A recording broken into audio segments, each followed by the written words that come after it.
Hello friends, welcome to my channel. তো দেখো আমি বেরিয়ে পড়েছি বাজারে। তো বাকি ভিডিও আর ওখানে করতে পারিনি, যেহেতু বৃষ্টি হচ্ছিলো। তো আমার কেনা হয়ে গেছে সব কিছু। আমি এখন বাড়ি যাচ্ছি। তো যখন গেছিলাম তখন বৃষ্টি ছিল না, বাট আসার সময় দেখছি বৃষ্টি হচ্ছিল। দেখো সব কিছু আনা হয়ে গেছে। আর আমি এখন বসেছি আমার গোপুসোনার অঙ্গরাগ করানোর জন্য।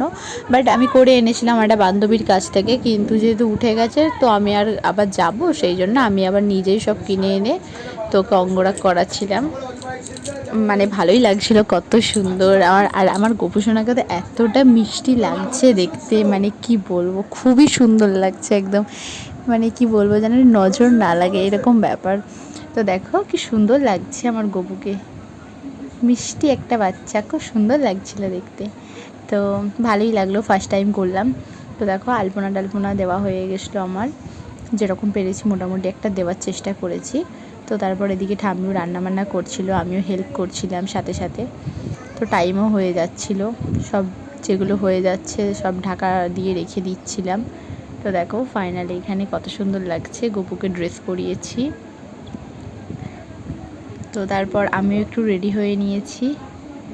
রাতে যেহেতু পুজো ছিল একদম, তখন কটা বাজে, প্রায় 11টা 12টার দিকে তো ভোগ লাগিয়েছিল, 12টার পর। সো দেখো ঠাম্মি পুজো দিতেও বসে গেছে। নিজেদের বাড়ির পুজো, এইসব রান্না হয়েছে, তালের বড়া, তালের লুচি, পায়েস, সব কিছু আরতি করে নিচ্ছে ঠাম্মি।